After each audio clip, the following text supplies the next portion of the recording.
Chính luôn ha, chính luôn đấy. Đây là những cái tồn tại màn thịt gà chứ ai không? nè giờ qua tin lưu hết nó mày chỉ sự chơi thế nào giờ qua, giờ qua chính luôn cho mày chơi ha. Lúc bắt chơi sẽ là chơi là tôi lúc bây giờ. Này cái chơi khán cho na bây giờ ta. Tôi chơi giờ bây giờ chơi na tôi tắm na. Ta chơi luôn là ta thắt lúc mà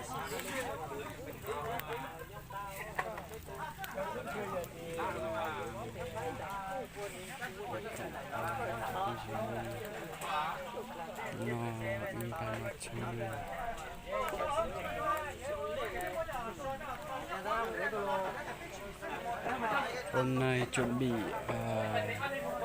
lấy kế nha, hôm nay là chuẩn bị lấy kế. bấm tiền là tao đó.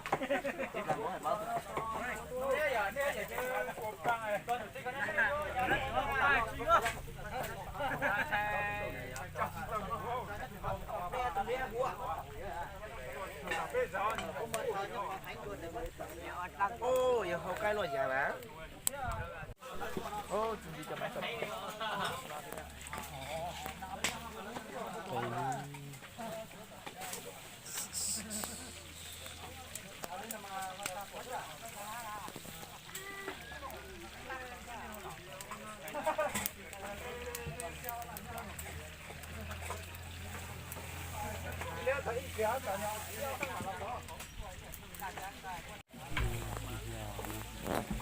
Thì gà nha mọi người.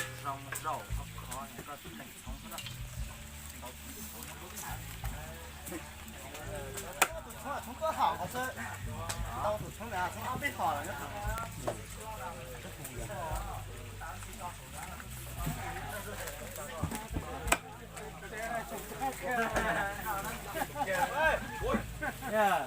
Tao một nó có thể một nó chả chơi cho một chi đó.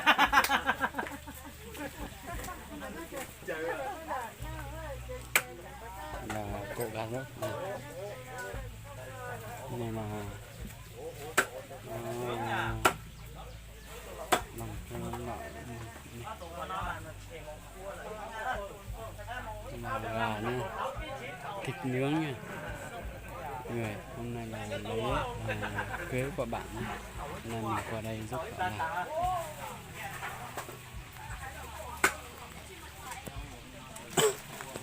Đây là lấy cái này, hỗ trợ lấy hút sữa. Đó.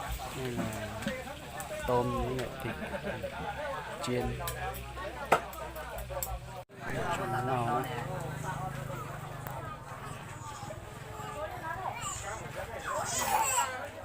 Nó chả con gì nữa, món ăn cho lớp trong trong này.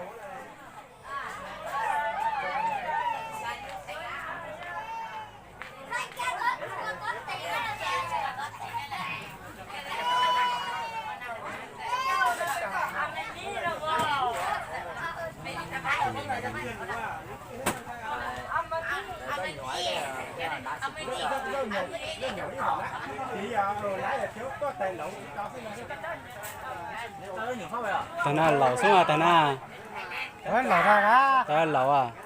Vâng.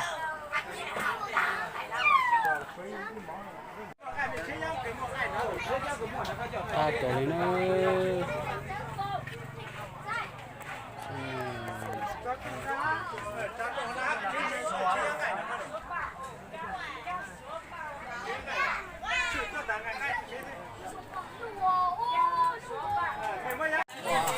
Cô dân cái à? Đây là. Cho mời cái lúc hôm qua là phơi đó.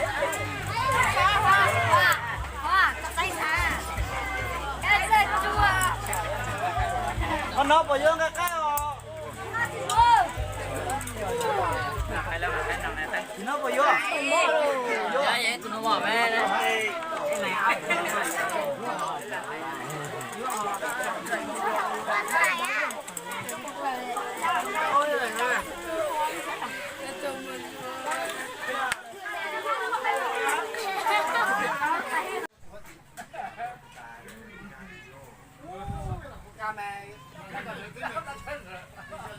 Lúc trẻ thì cháu không gì là gì cho tết cho nó chúng ta luôn sửa cái nó chúng ta trong đi nó nữa cái suy sợ xí thấu mà đọc bài luôn xí nè ca mà sách đọc bài nữa này sao chả quy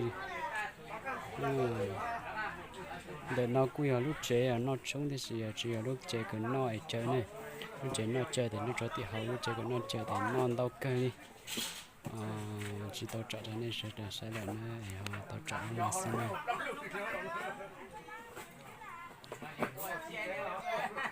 vì sao nó học ta đồ lùi là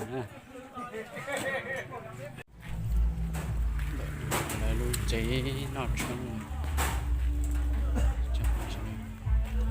nhưng nó bị tổ hồng bị trong là chế nó trong là nó